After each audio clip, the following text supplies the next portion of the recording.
Welcome to this unboxing video of the iSafe Mobile IS530.1.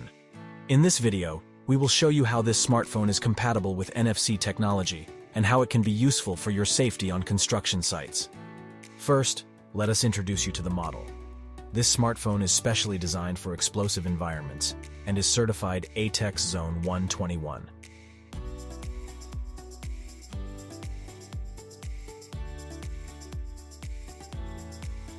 Now let's move on to NFC technology. Most people think that ATEX smartphones are not compatible with NFC technology, but this is a rumor that is not true. We have tested NFC with this model, and it works perfectly. You simply need to activate the NFC function in the phone's settings and approach the NFC tag to access the information it contains.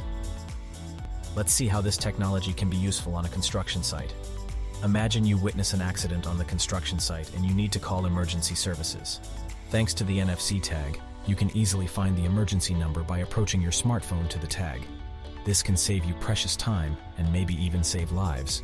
In conclusion, we wanted to show you that it is possible to use NFC technology with an ATEX smartphone. With this technology, you can improve your safety on construction sites and save time in case of an emergency. At Ma Balise, we are proud to offer innovative solutions to improve safety on construction sites.